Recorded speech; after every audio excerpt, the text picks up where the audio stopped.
The road ahead, it twists and turns, and the sun beats down and it burns. But I keep on pushing through.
Good afternoon, everyone, and thank you for coming together to celebrate the beginning of the 2020-21 academic year. My name is Denise Isom, and I use the pronouns she, her, hers, and I'm the Interim Vice President for Diversity and Inclusion and Chief Diversity Officer. We're gathering today on the land of the Yakitutu Yakitahini Northern Chumash tribe. I'm grateful to be on this land, to be a member of our campus community, and to be given the opportunity and privilege to serve our students, faculty, and staff.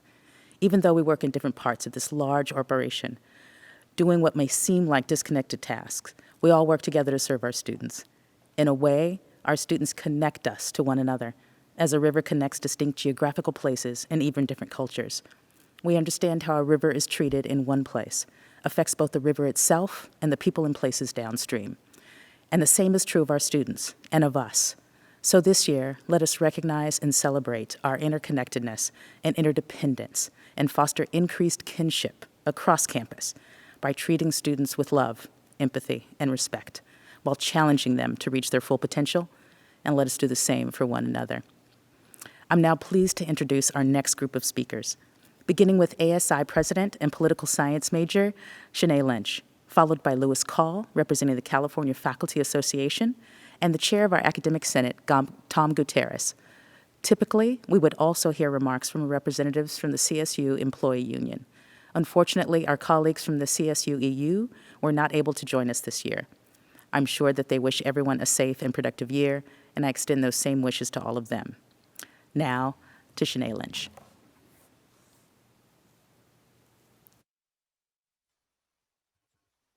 Hello, distinguished guests, and thank you for the opportunity to speak with you today. My name is Shana Lynch, pronoun she, her, hers, and I will be serving as the ASI president for this academic year. I'm ecstatic to represent the over 21,000 students who are eager to begin the new school year. It feels like yesterday that I myself was an incoming student, nervous for the year ahead. Searching Cal Poly on Google to find videos about student life, I looked for glimpses into my possible future. Fast forward to now, I can only begin to imagine the stress that the current climate adds to our incoming students. Fortunately for them, they have a world of information about Cal Poly online, but that doesn't make it less intimidating. Despite going into the 6th month of facing a pandemic, we can all admit that we feel as though we are heading into uncharted territory. Each day seems to bring a new challenge, and even things that are attempting to return to normal seem unfamiliar to us now. Even though we're heading into this year unaware of exactly what lies ahead, we can find comfort in one constant, our Cal Poly community. Because even when the country started to shut down, our Mustangs stayed strong. When news broke of the worldwide hospital ventilator shortage, Cal Poly professor Eric Patton of College of Engineering and his students worked on creating ventilator technical manuals. When we weren't sure if the hospitals would have enough room for our community, we converted the Cal Poly Rec Center into an alternative care site. When there weren't enough masks for community members, Lena Babb of the Theater and Dance Department created accessible patterns that students and alumni could use to sew face masks. And when George Floyd was murdered and the rise in protests began, our community joined together to show support for our Black students, staff, and faculty. In all these areas, we still have a long way to go and much more that we can do. But I have no doubt that we will continue to push the boundaries. There is something unique about those a part of the Cal Poly community. The Mustang soul is, and has always been, driving forward come what may. Even when times become more difficult than we could have predicted, we push ourselves and our peers to keep climbing and pursue ideas that seem impossible. Our faculty, staff, and administration provide students with the guidance, encouragement, and wisdom of how to be a catalyst in your community. Once I recognized the uncanny drive we all have, there came a question. What is it that makes those in our community strive to build amidst all the rubble? The answer we can find plastered all around campus: the Mustang way. The ideals of love, empathy, and respect define what it means to be a Mustang, but it is something that our Mustangs already hold before coming to campus. Cal Poly attracts individuals who push themselves to constantly work towards a better, more loving world. This can be shown through a myriad of methods, but it all boils down to a drive that's set to the tune of unfaltering compassion. Some of our fellow Mustangs may stumble along the way, but our community does not let them fall. The past few months have really shown that we can come together in times of adversity to grow even stronger. Participating in the first ever virtual ASI election, I ran on a platform concentrated on 4 key issue areas: diversity, equity, and inclusion, health and well-being, sustainability, and empowering the student voice. I will continue to push for implementing approaches that utilize the intersections of these ideals. However, this year will bring changes that we could not have predicted during the election. There are 3 crises going on nationwide: the pandemic, an economic crisis, and the fight against racial injustice. These contribute to lower levels of mental health and a higher calling for basic needs. As I have pivoted my role to better fulfill these callings, I've leaned on my team to get me there. It can be so easy to feel alone as we work in a virtual setting, but we must remember that we are all in this together. In order to have a successful year, it will take our relentless community coming together to drive towards positive impacts. I am blown away by the leaders present among our students, staff, and faculty. The work you all do to make Cal Poly a better place often goes unrewarded, but is appreciated beyond compare. I speak on behalf of all students when I say this: thank you. The work you do to make Cal Poly a better place, even through 3 crises, is immeasurable. You are the backbone of everything on campus, and you shape our Mustang community to be change makers.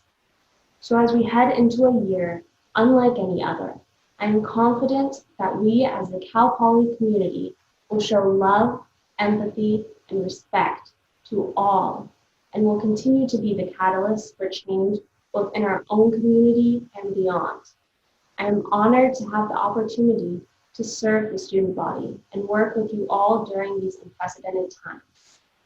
As a final note, we will never return back to what we were before March, but it is in the worst of times that we can become stronger than we ever were before.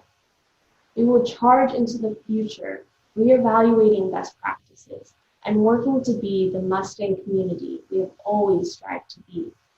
Thank you for allowing me to speak today. Go Mustangs.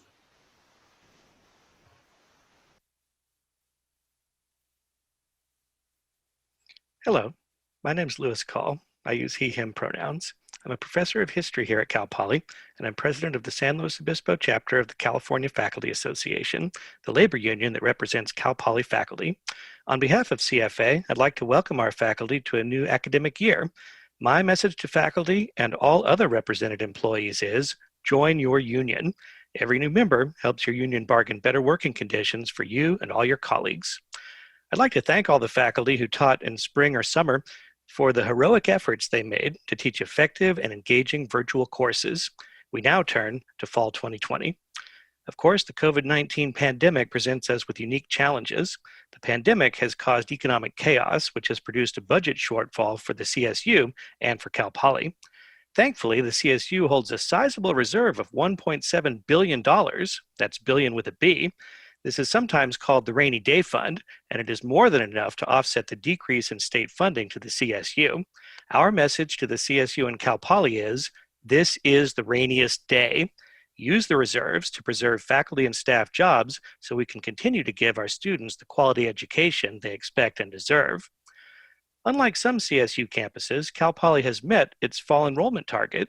There have been I repeat, no faculty layoffs at Cal Poly, and we aim to keep it that way. We will also work to ensure that our hardworking lecturer faculty are reappointed for the new academic year.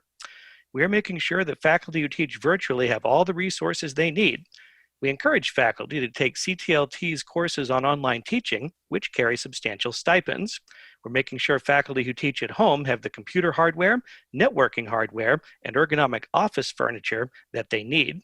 We're protecting the rights of faculty to decide whether to offer their virtual classes in synchronous, asynchronous, or hybrid mode, to decide which instructional technologies to use, and to retain control of their intellectual property. Some courageous faculty have volunteered to teach small face-to-face laboratory and activity classes this fall because they believe that's how they can best serve their students. We're making sure that faculty who have chosen to teach face-to-face can do so with minimal risk to their health and safety and that of their students. This fall, we will be enforcing the safety article of our collective bargaining agreement even more strictly than usual. Cal Poly has a legal and moral obligation to provide faculty with a safe and healthy work environment, and we will make sure the university fulfills that obligation. The health and safety of our faculty, students, staff, and administrators is our #1 priority. This is why Cal Poly faculty pushed for COVID entrance testing of all students who will be coming onto campus, which the university now requires. This is why our faculty continue to push for robust, ongoing COVID surveillance testing. And this is why I now urge everyone who will be working on campus this fall to follow and enforce the physical distancing and face covering mandates. Stay at least 6 feet away from other people. Wear your face covering when you're on campus. Teach your students to follow these important public health rules. If we all work together as a community, we can make it through this. Stay safe, stay healthy, stay strong.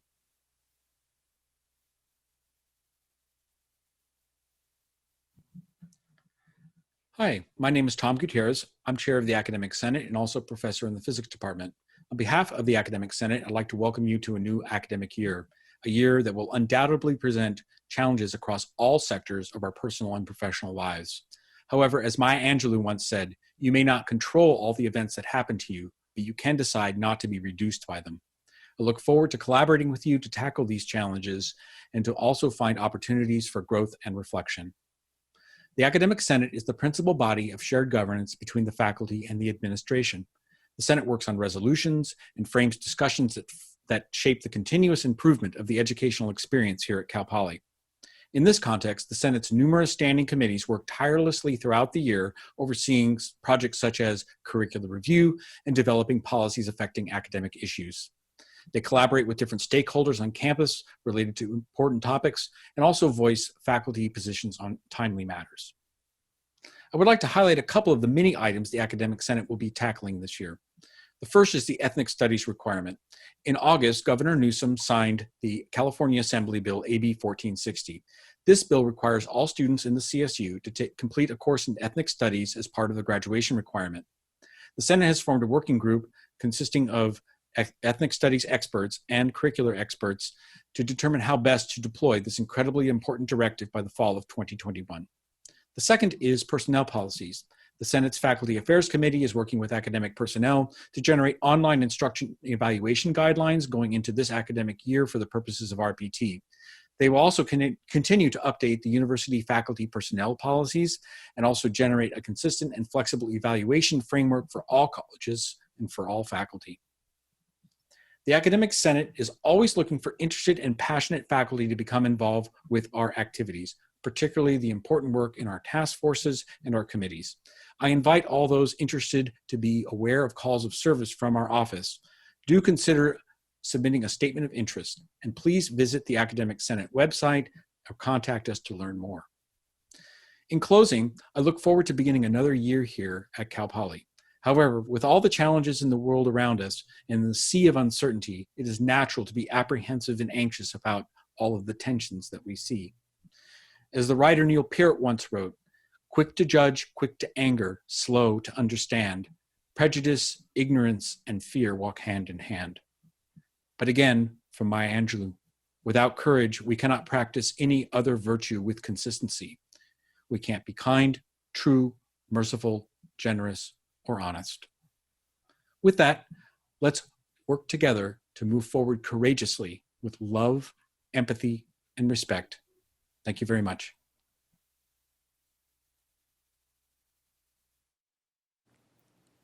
Thank you all. It's now my pleasure to introduce Cal Poly's president, Dr. Jeffrey D. Armstrong, who will give the university address.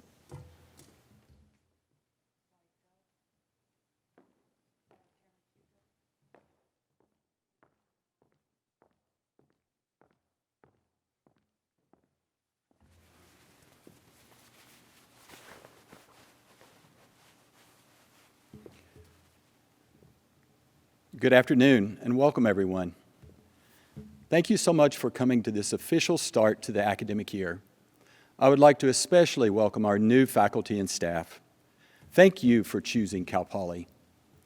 I'm also excited to welcome and introduce you to some new members of our leadership team and some familiar faces in new roles. Welcome to Cynthia Jackson Elmore, our new Provost and Executive Vice President for Academic Affairs. Welcome to today's MC, Denise Isom, who is serving in a new role on campus as Interim Vice President for Diversity and Inclusion and Chief Diversity Officer. Welcome to Cody Van Dorn in his new role as CEO of the Cal Poly Corporation. Also like to welcome Chris Murphy to his new role as Vice President for University Communications and Marketing. And last, I would certainly like to welcome Jim Maraviglia in his new role as Interim Vice President for Enrollment and University Strategy. Finally, I'd like to acknowledge my wife and life partner, Sharon Armstrong. We're both fortunate and privileged to serve Cal Poly. So everyone, welcome to the 2021 academic year. If this is your first day at Cal Poly or your 10th or 50th plus year, yes, I'm looking at you, Phil Bailey, welcome to you all. It's customary for the university president to say a few words at convocation by way of calling us all back together, reminding us of what we've done, what is still undone, and where we're headed as a university. This year, I think there are two words or phrases that are uniquely appropriate to this moment: unprecedented and thank you. Unprecedented. This academic year has been and will continue to be shaped by three unprecedented social challenges. The first is COVID-19, a virus that has changed our world, our lives, and our work. In just a moment, I'll turn to Dr. Aiden Nazmi, Professor of Food Science and Nutrition and an expert in epidemiology, who is also serving as Presidential Faculty Fellow for COVID-19 Response and Preparedness, and Assistant Vice President for Student Affairs, Health and Wellbeing, Tina Hadaway-Mellis, who is Cal Poly's Infectious Communicable Disease Response Director, to share their directives about the pandemic and our plans for coping with it.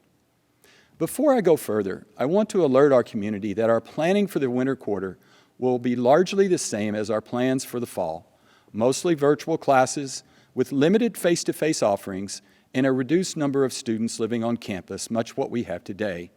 The CSU will be making a broader announcement later today with more details. The second challenge this year is the demand that the United States, California, our region, and Cal Poly recognize violence against people of color, respond to continued racial injustice, and transform ourselves into the kind of equal, fair, and just society that we aspire to be and must become. This is, of course, related to the first challenge because the coronavirus has disproportionately impacted communities of color. The pandemic seems likely to continue to confine us for a few more months or longer, but our response to the call for racial justice will define us for generations. The third challenge is something that we've experienced before, unfortunately, a recession. Yet this recession is unprecedented as it is driven by COVID-19. We will manage our way through this as we have done in the past, driven by our values, principles, and our priorities. We will discuss this as a campus repeatedly this academic year, but for now, let me reiterate a few key points. As we consider our budget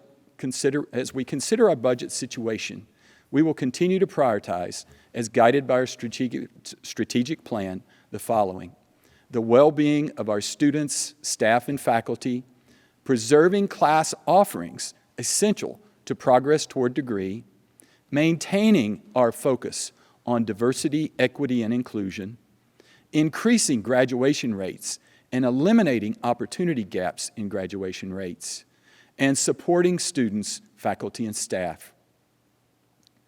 We have already been planning for the reduction by limiting travel and by not filling most vacancies. We are working to reduce administration, increase efficiency, and optimize functions across campus. In addition, we will maximize our limited financial reserves and seek to minimize any layoffs.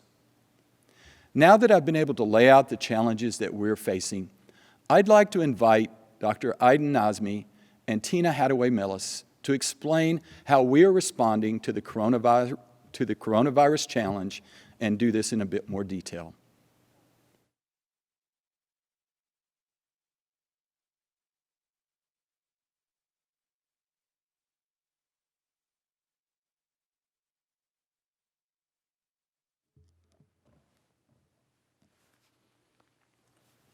Thank you, President Armstrong. Good afternoon, everyone. Everyone knows that when you mix science and politics, you get politics.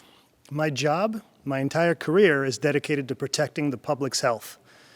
I rely on evidence and data, and I don't dabble in conjecture. In that context, I'd like to give you some straight talk about COVID-19, Cal Poly, and our plan to deal with it. In many ways, this pandemic has presented us with a worst-case scenario. People are concerned. People should be concerned. And as we gear up for our first face-to-face classes in more than 6 months, tensions are understandably elevated. We are still in the midst of this pandemic. Universities across the nation are closing their campuses due to COVID-19 outbreaks, and our local community is experiencing an influx of thousands of young people eager to return to college life. That is why Cal Poly's plan to reopen has been intentional, carefully designed, and grounded in science. COVID-19 will be a serious public health issue for the foreseeable future. This virus, when it finally does taper off of its long initial epidemic phase, will likely become endemic. That is, it will be with us forever, similar to other coronaviruses. As such, we must find ways to move forward in its presence. There is risk, yes, and there will continue to be risk. What we can do, and more importantly, what we know how to do, is identify risk, mitigate it, and manage it. Underlying this, of course, is the issue, a very personal one, of risk tolerance, and variance in risk tolerance must be respected. We know that the risk of complications and death from COVID-19 are not equally distributed. We must provide reasonable and equitable accommodations to all students and employees who cannot come to campus. However, if one does choose to take an essential in-person class, work, or teach on campus, they will be stepping foot onto a very different Cal Poly. Obligatory masks, sanitation stations, updated HVAC, ubiquitous signage, our facilities teams have transformed campus. In addition, our COVID-19 surveillance plan requires incoming students to show proof of a negative test or get tested on campus. We're also conducting strategic testing of asymptomatic groups. Daily screening using our new online platform are also required for anyone coming onto campus. We have drafted countless epidemiological models to assess various risk scenarios, and we are actively engaged in building out our surveillance program with in-house expertise to include widespread saliva-based screening and wastewater analysis. We are doing absolutely everything that is possible in an impossible situation.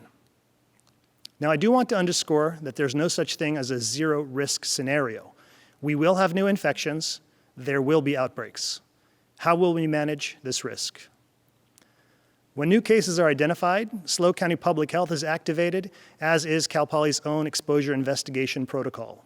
Students living in residence halls who test positive are offered supported isolation accommodations in one of the university's 177 designated single rooms, other local facilities, or the Cal Poly alternate care site with 165 additional beds. Throughout isolation, students are supported with check-in calls, delivered meals and services, and academic support. To be clear, a Cal Poly classroom in the time of COVID-19 is about the safest public place you can be. Closing the doors to classrooms will not decrease risk to anyone in our community. It will, however, eliminate the only face-to-face academic experience for nearly 5,000 students. Like many other college towns around the country, Cal Poly is a destination campus. Students consider San Luis Obispo their home, and university surveys indicate that at least 65% and up to 80% would return and live in the community whether or not their classes were online. For that reason, it was important to repopulate our residence halls. The alternative to safely opening the dorms was to compel an additional 5,000 students into off-campus housing, increasing community density and risk. Like classrooms, the residence halls have been aggressively outfitted for risk mitigation. Living and studying on the Cal Poly campus presents no greater risk, and perhaps even lower, than going about your daily business anywhere in America today. I want to end by saying there's no playbook here, no instruction guide on how to do higher ed during the most lethal pandemic in a century. But I am proud to say that we have created a plan that is based on the best available science, one that identifies, mitigates, and manages risk as well as possible. And if it changes as we learn new things about this virus and epidemic, that's good, because we must continue to let science, not panic, not politics, lead the way. Thanks very much.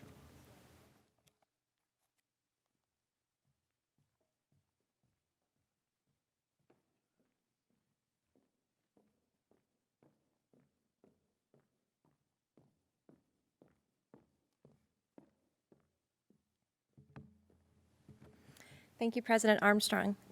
I would like to begin by acknowledging that we can't talk about actions and plans in response to COVID-19 without recognizing its impact on those in our community. Many of us in this space have been affected by COVID, either through the loss of a loved one or their illness or our own illness. As healthcare professionals, my amazing team in Campus Health and Wellbeing and I are trained to expect the unexpected, to assess, question, and investigate in order to advocate and support the health and well-being needs of individuals. Our role in healthcare has been filled with opportunity to respond to both the critical needs of individuals and to advocate for those who have not been represented in health access conversations. This pandemic has shined a bright light on that stark difference in the way that diverse communities experience healthcare services and are impacted by inequitable care. Ensuring that every student in our community has access to care has always been a focus of student affairs and campus health and well-being, and this value has been amplified during the pandemic. It has been our honor to be open every day since the university went virtual in mid-March, including many weekends, and we will continue to be present and serve this community. I echo Dr. Nazmi's words surrounding tension and concern. We can apply all the scientific rationality to decision-making, but cannot take away the very real concern and personal worry that so many of us have for our friends, families, colleagues, students, and ourselves. It's important that we hold both in this moment so that we can move forward together. Campus health and well-being has been central to supporting symptomatic students from the outset of the pandemic.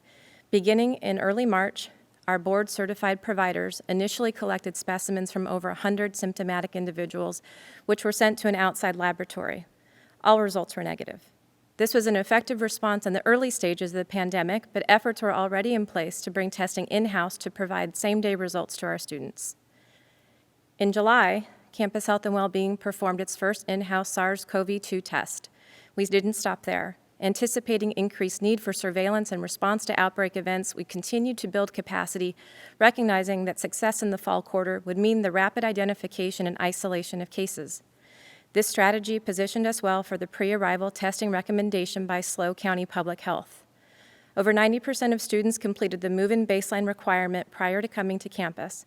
Campus Health and Wellbeing has screened hundreds more, all with negative results. Campus Health and Wellbeing continues to leverage its position with supply vendors. As a result, our access to the SARS-CoV-2 reagent has been reliable and enabled us to run single sample tests in-house. COVID-19 has taught us to be prepared for the next iteration, always adapting. Our team continues to do just that. Our lab has also implemented a pooled sampling protocol to increase efficiency. We will be leveraging this increased capacity to ramp up Cal Poly's COVID-19 surveillance plan, which will include testing for students who have in-person courses, students living on campus, and high-density student groups and households.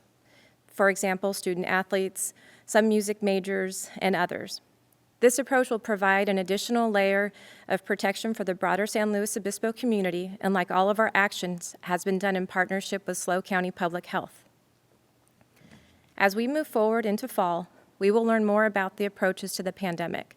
One fact will inform our approach, and that is, compared to past pandemics, COVID-19 is no exception when it comes to its impact on underserved and underrepresented communities.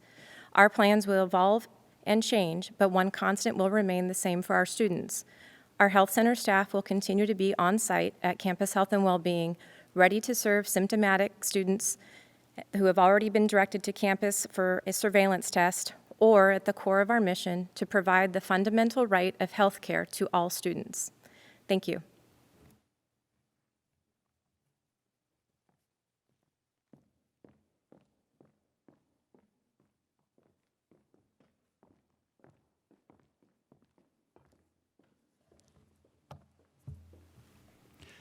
I said earlier that two words or phrases are especially appropriate to this moment: unprecedented and thank you. Professor Nazmi and Assistant Vice President Hadaway Mellis have explained how Cal Poly is coping and planning to cope with the unprecedented challenge of the coronavirus. That gives me the first opportunity to say thank you to both of them and their teams for their hard work and leadership on this difficult set of questions. Of course, there are many more thank yous that are due. Let me start with a special thank you to the staff in our Emergency Operations Center, EOC. The EOC has been at the heart of our coronavirus response since day one. The EOC, led by Anthony Knight, has an amazing staff, but every emergency response involves people from across the university. More than 30 task forces have been formed to make sure that the work of the university continues during the pandemic. Just to give you a sense of scale, Academic Affairs has organized 6 of those 30 task forces, and those 6 involve more than 100 people from across campus. This has been a tremendous effort, much of it in the background, and I'm deeply grateful to everyone who has been part of it. Thank you to Medical Director Dr. Aaron Baker, Lisa Clift, Lead Clinical Lab Scientist, Brecken Anchada, Clinical Lab Scientist, and Lynn McGuagan, Clinical Lab Scientist, who are working tirelessly many hours in Campus Health and Wellbeing's lab processing all those COVID tests. I agree with Professor Lewis Call and add our thanks to the faculty and staff who, in 2 weeks in March, transformed Cal Poly from a residential, face-to-face university into an all-virtual university. What's more remarkable is that you did it while maintaining the high level of instruction, excellence, and service that our students deserve and expect. I hope that everyone was able to see some of the terrific work-from-home photos shown in the opening slideshow. Thank you as well to the IT staff who prepared us for this crisis by moving us to the cloud and enhancing bandwidth and Wi-Fi on campus, and who rose to the challenge by sending laptops and Wi-Fi hotspots to students who needed them to do their work. Thank you to the staff who worked extra hard all summer to get the campus ready for students to live here, and to the student affairs, many other staff and volunteers who facilitated move-in. Thank you to our corporation employees who have opened a beautiful new facility and prepared in many ways to safely feed the campus in the midst of this pandemic. Thank you to so many unsung heroes, many staff who have been here every day, no way to be virtual. Thank you. Thank you to parents, supporters, and students who showed grace with our evolving plans and responded so positively in short order in obtaining negative test results before arriving on campus. Let me also be candid. Our evolving plans impacted our university housing, staff, and leadership more than any group on campus. For example, they made room assignments only to be told to change everyone to singles in just a few days. And yet, students were so happy, they kept past roommates in the same general area. Thank you for your patience. Thank you to staff, faculty, and administrators for preparing for these in-person classes to take place, and also to support virtual instruction for the large majority. I especially thank the staff for their good humor, grace, and patience as, again, plans evolved, changed, and changed again. Provost Cynthia Jackson Elmore and I recently toured labs with our amazing facility staff and associate deans from the Colleges of Science and Mathematics and the College of Engineering. The work was amazing. Over 190 unit courses with over 90% providing an in-person environment with 6-foot spacing and masks. The other 10% will exceed CDC requirements for personal protective equipment to allow teamwork and other projects to be completed within 6 feet of one another. Here are a few images that you can see of these labs. Thank you to those who have been filling campus with an astonishing proliferation of signs, stickers, and decals aimed at educating everyone about how we can keep ourselves and each other safe, as you can see in these images. Equally important, these signs were made on campus by our faculty, staff, and students, thus saving the university hundreds of dollars. Thank you to the faculty who have volunteered to teach these face-to-face classes this fall. You are trusting us to keep you safe, to keep students safe. Please know that we are humbled by that trust and will do everything in our power to mitigate and manage risk. Thank you to the faculty who are working and teaching virtually. I know that few of you would choose virtual teaching as your preferred format, and I am deeply grateful for the hard work and creativity that you have put into making your virtual classes excellent. That goes for our advisors as well, who provide critical and crucial support for our students, whether in person or virtually. And this also includes the many, many staff members supporting students in financial aid and in student affairs that are working tirelessly and yet from their homes and working virtually. Thank you to the continuing students who took the disruptions of spring quarter in stride and who are continuing with their degrees this fall. I'm grateful for your patience, your flexibility, and your faith that Cal Poly will deliver a quality program for you. I believe that we have repaid that faith with a top-notch education. And thank you to the new students who have chosen Cal Poly as their home, either literally or virtually, for the next few years. We are delighted to welcome you to campus, to show you the Mustang way and learn by doing, and to have the opportunity to learn from each other. You are the proof that Cal Poly's enrollment remains strong despite the pandemic and all it entails. Also, thank you in advance to new and continuing students for following all our guidelines, working hard to help us manage and mitigate the risk brought to us by COVID-19. Let's take a moment to return to the topic of how we plan to manage the coronavirus at Cal Poly. First, let me acknowledge that I am concerned. I am worried. As we have seen around the country, the best of plans can quickly become meaningless if our students and all members of the campus and the broader community do not take this situation seriously. We are all in this together, and if we want our university to remain open and thriving, to have students living on campus and taking essential in-person courses, it requires all of us to do our part and strictly comply with the precautionary measures we know reduce the spread of this virus. We've all heard talk of beating the virus, but understand that managing the virus really means mitigating risk and protecting the vulnerable. We could completely shut down our campus and we would still have positive cases of COVID in our community, and we would still have thousands of students living in San Luis Obispo. As Dr. Nazmi clearly stated, we are in this for the foreseeable future, maybe even another year or more, and it will be with us forever. I hope I'm wrong, but we have to be prepared for this to be a long-term situation.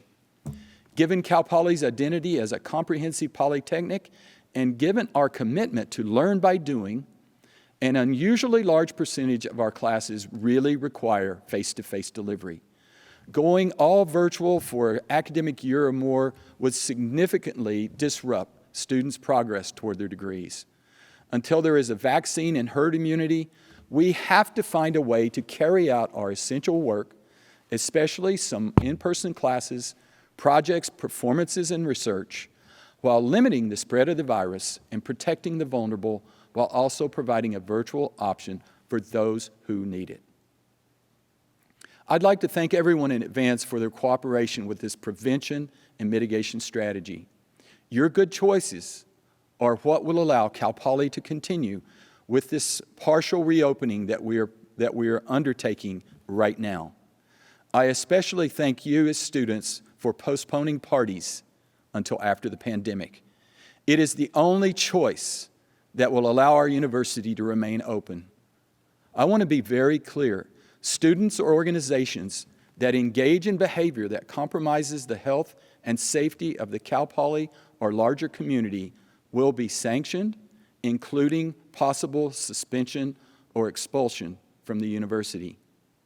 Each student that chooses to come to Cal Poly this fall, chooses to come to this community this fall, must be committed to upholding these guidelines without exception. Otherwise, we ask that you stay away. Thank you to all who are asking tough questions, demanding information. This is important, believe me. Our advisors, leadership team, and campus faculty, staff, and student and union leaders have and will continue to ask difficult questions. Those questions and the data affect our plans and efforts to communicate those plans. A university where no one is challenging the administration is a university in name only. Thank you to the students, thank you to the parents, and other student supporters who have entrusted us with the care of their loved ones during one of the most unsettling and uncertain times in living memory. We view your trust as an honor, and we are working hard to make sure that we retain that trust. Thank you to the students, faculty, and staff and alumni who have donated time, money, creativity, and knowledge to helping with the pandemic and related issues. These are folks who make us Cal Poly proud, like the following. Student Cecilia Guzman Perez, who is filling backpacks with donated school supplies to help the children of local farm workers. She knows how hard things can be because her family home near Santa Rosa was destroyed in the 2017 Tubbs fire. Cal Poly's Horticulture and Crop Science Department, thank you for donating more than 12,000 pounds of citrus to the San Luis Obispo Food Bank and United Coastal School District, which is providing free lunches for all students during the shelter-in-home mandate. Aisha Krojan, Modern Languages and Literature, a graduate of 2011, who provided free photo shoots for 2020 grads who missed out on a full graduation experience. And also thanks to Molly Choma, an applied art and design alum who has stayed on the job as a flight attendant for Alaska Airlines and who reports that her customers during the pandemic are people who have to travel. And then also to Brian Espy, Graphic Communications, president of Doghouse Promotions, who has managed to pivot and adapt by offering new essential items, including hand sanitizers and protective masks. Also to Shaughnessy Grant, a 2017 grad who works at NASA's JPL, Jet Propulsion Laboratory. They went from groundbreaking projects involving Jupiter and Mars to designing an easy-to-make ventilator tailored to treat coronavirus patients. And then industrial engineering professor Mohammed Awad, whose course in facilities planning and design for seniors and graduate students, ME 443, focused on 6 pandemic-related projects, including designing facilities to build, test, and repair ventilators, a drive-through COVID-19 testing site, and a mobile lab to sterilize donated non-medical masks. Thank you to all whose prudence and good judgment meant that no one was hurt when a devastating fire swept through our Swanton Pacific Ranch. We're very saddened by the loss of the homes of many staff, the belongings of students, and the infrastructure for learning for students. However, property can be rebuilt. We're so grateful that no lives were lost. Thank you to our friends and neighbors in San Luis Obispo and the surrounding communities for your support of the university, our faculty, staff, and students. We do not take lightly or for granted the trust you place in us and the responsibility we have to our community. I especially want to thank our city partners, Derek Johnson, and the amazing work by our county public health leader, Dr. Penny Borenstein, and County Administrator Wade Horton. Thank you to everyone who is living the truth of the idea that while COVID-19 may confine us, it does not define us. Again, this is about mitigating risk, not eliminating the virus. We have always been about much more than this virus, and our plans for the future still guide us. We're becoming a university that reflects the diversity of our great state. We're becoming a university where everyone can live with, work with, and learn from anyone and everyone. We're becoming a university that can do more with less, especially less support from state taxpayers. When I arrived at Cal Poly, we were in a recession. We were cut $35 million in 2011 compared to 2010. In 2007, the state provided almost 70% of the investment to educate a California citizen. This year, after our reduction from the state, this number has dropped to 41%. Thank you to everyone who has protested peacefully for racial justice and whose refusal to allow injustice to be swept out of sight and mind is giving us the best chance in 2 generations to enact real change. I also want to thank everyone who keeps pressing forward with their research and their work. You are an important reminder that the pandemic will not last forever, and there is so much other important work to do. People like Yamina Pressler of the Department of Natural Resources Management and Environmental Sciences, who recently appeared on CBS's Mission Unstoppable to explain and celebrate the importance and complexity of soil. Dr. Pressler is an assistant professor in soil science and restoration ecology. In fact, many of you may not know this, but our research at Cal Poly was never stopped by COVID-19. Our activity and our output continued to be strong, right along with the learning that was going on virtually. Our productivity increased from 30 million to over 40 million over the last 2 years. We finished 2020 in a very good place for research. We maintained our research expenditures, increased the amount of funding requested year over year, and launched our new strategic research initiatives on place-based research, community health, data science, and artificial intelligence. The environment of California, the workforce, and the future, and more. I also want to thank those that help us bring our campaign for Learn by Doing home. We raised $832 million, and this was done by a wide range of supporters and alumni, countless gifts, and an amazing foundation board, and I say thank you to each and every one. Those funds would not have been raised, many of those funds are deferred gifts for the future, without the great work of our faculty and staff and our amazing students. I also want to thank those who stepped up to help Cal Poly's strategic plan, who've been working hard to implement it and who are documenting our process. We continue to move forward with our strategic plan. Like many things, COVID-19 has ground it to a slow movement, and it's caused us to reevaluate. The goals that have been implemented in year one and the new goals for year two can be found on our website, and we know that you will take a look at those, and please continue to support our strategic plan. As a reminder, this plan is about interdependence of different areas of the university, each bringing their expertise to successfully achieve the goals. And that's what we have to do to mitigate this virus, come together. Thank you to every employee who has been here on campus throughout this pandemic, from university police to housing to facilities and many other departments. Your courage and dedication have made it possible for the university to function these past 6 months.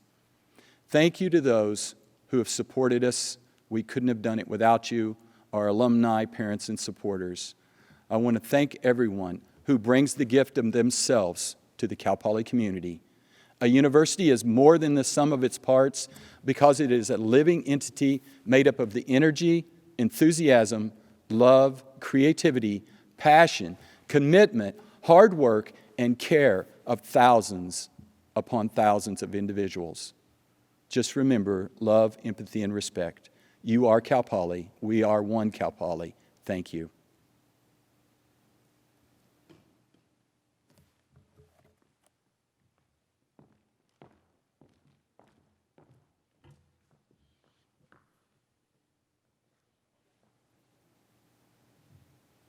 Thank you, President Armstrong, Dr. Nazmi, and Assistant Vice President Hadaway Mellis. It's now time to recognize our Faculty and Staff Award winners. I'm pleased to introduce Provost and Executive Vice President for Academic Affairs, Cynthia Jackson Elmore, to present the awards. The Provost also has some opening remarks.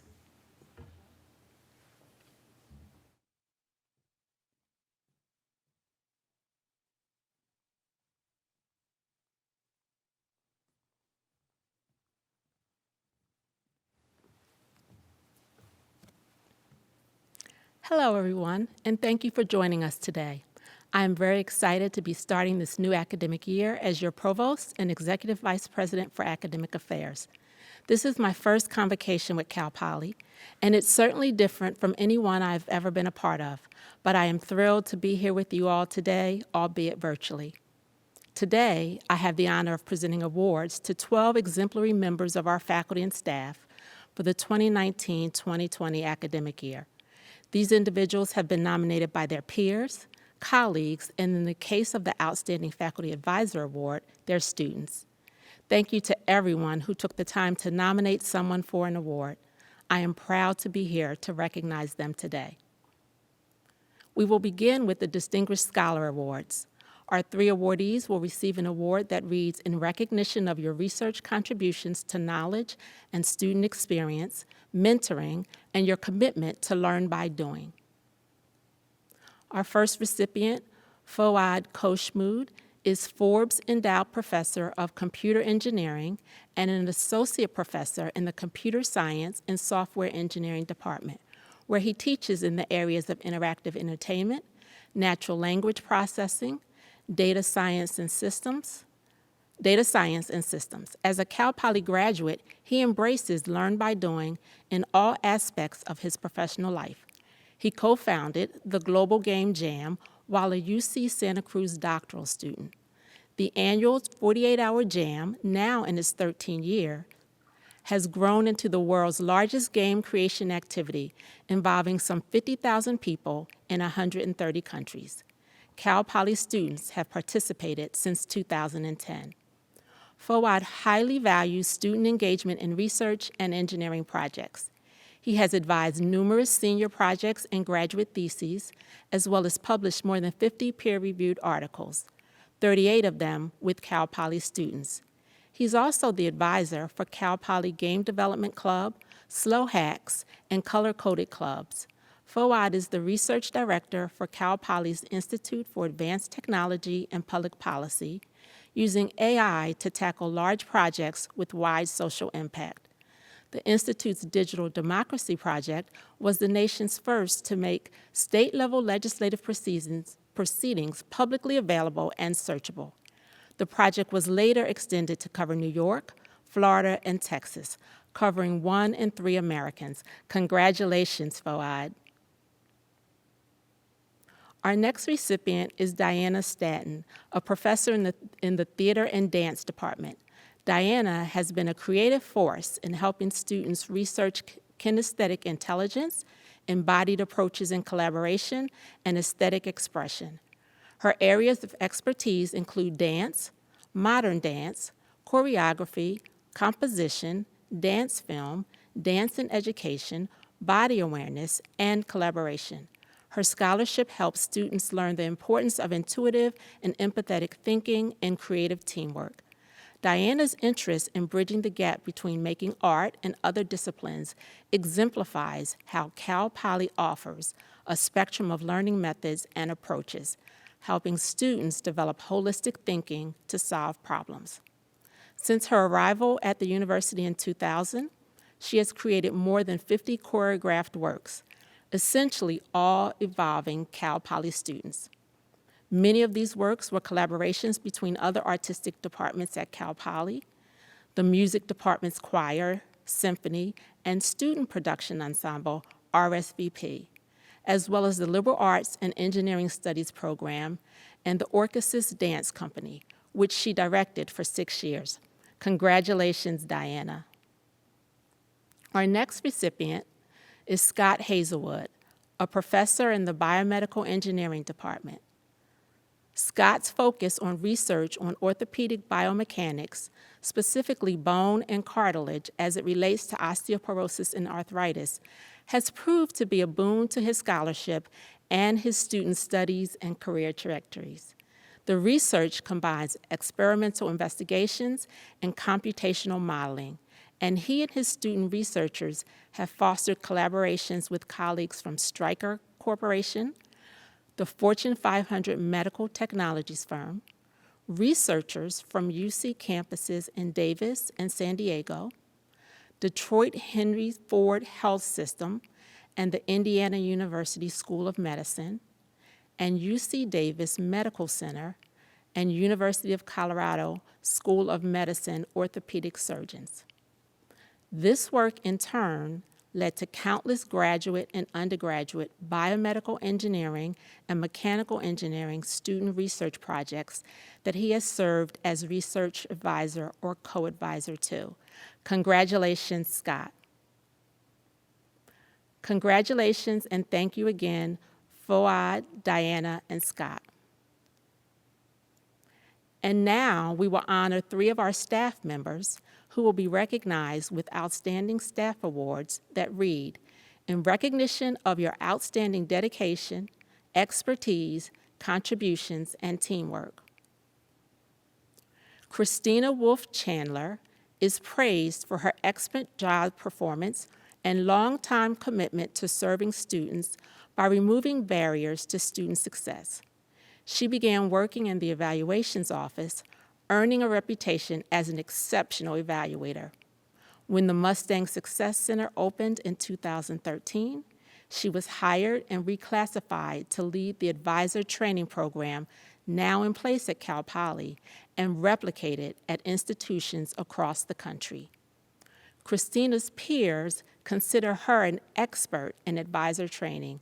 Several 4-year universities have sought her expertise and advice in developing and expanding their advisor training programs. She has created training modules for new and continuing advisors and creates special interest training.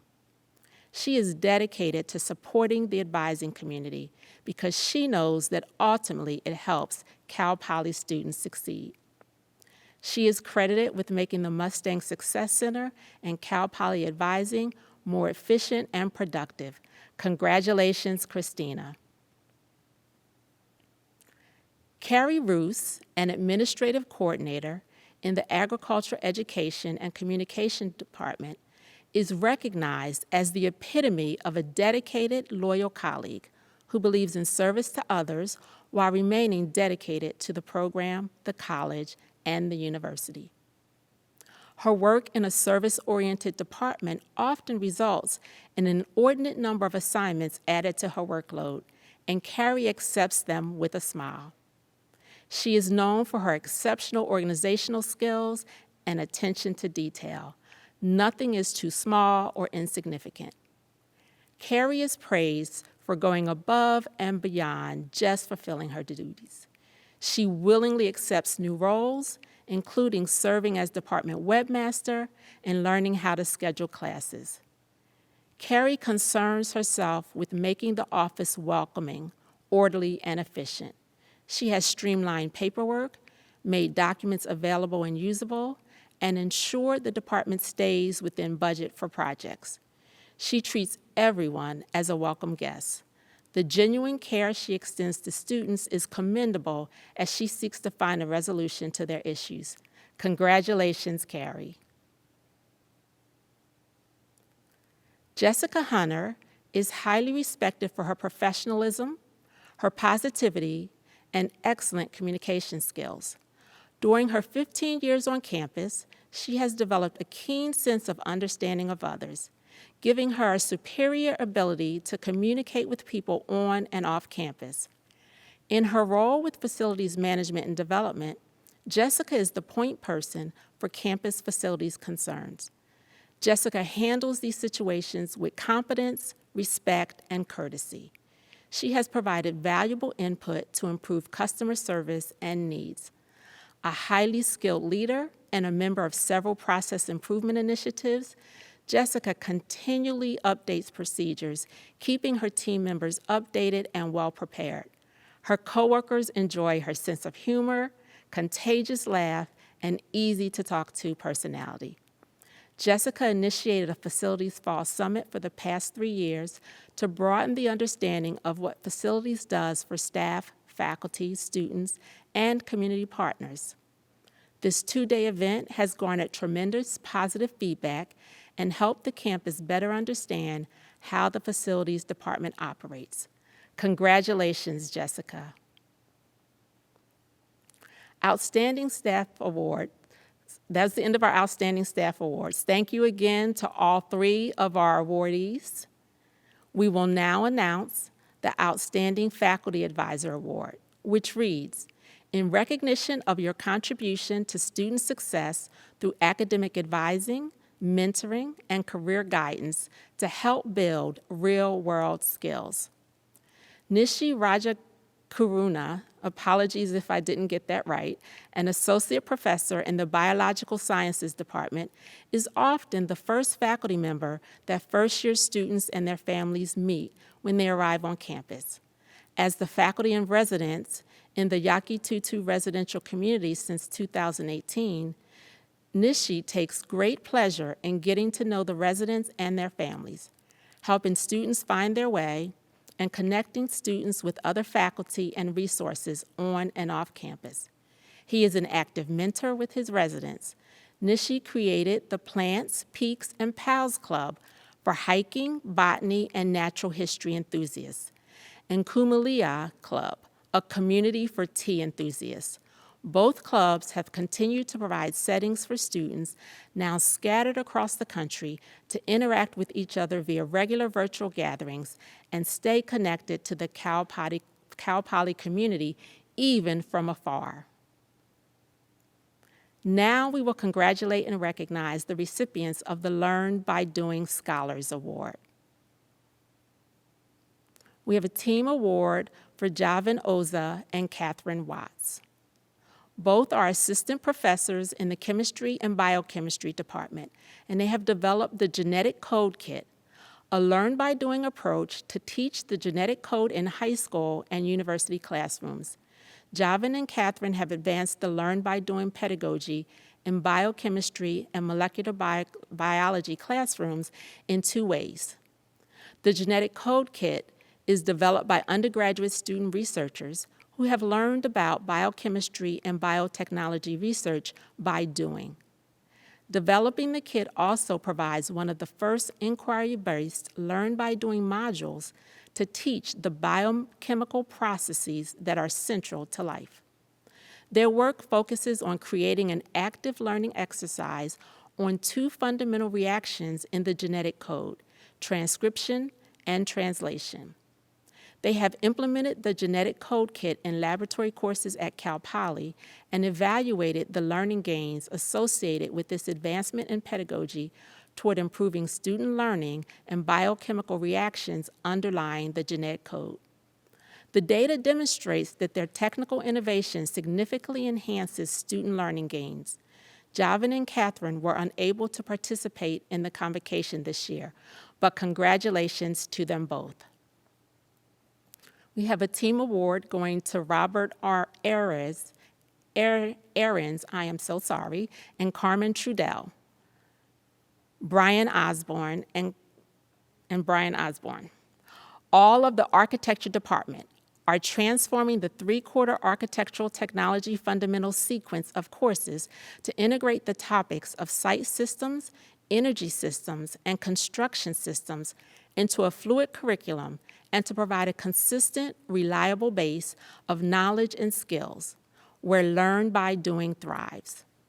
In the activity exercises, students learn through a three-step design thinking-based process: sketch, refine, reflect. The aim is to provide a supportive and inclusive learning experience and assign work that is meaningful and useful. Robert, Carmen, and Brian have co-authored 3 peer-reviewed papers, presented at 3 venues, and have been awarded 1 grant. Their goal, along with a team of activity instructors, is to drive refinement of their teaching methods, assignments, exams, and course resources to improve alignment with learning outcomes. This has led to more effective, deeper, and more meaningful learning. Congratulations, Robert, Carmen, and Brian.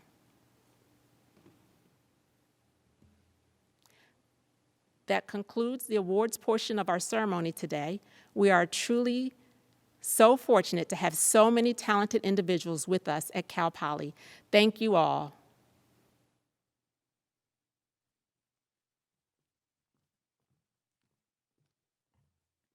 Let's give all of our faculty and staff award winners one more round of congratulations. And would you all please join me in a round of applause, thanking the many people whose hard work and dedication made today's event possible. This concludes our general session of Convocation. Thank you all for being here, and have a wonderful 2020-2021 academic year. But don't log off quite yet. The Cal Poly Wind Ensemble will play All Hail, Green and Gold as a recessional.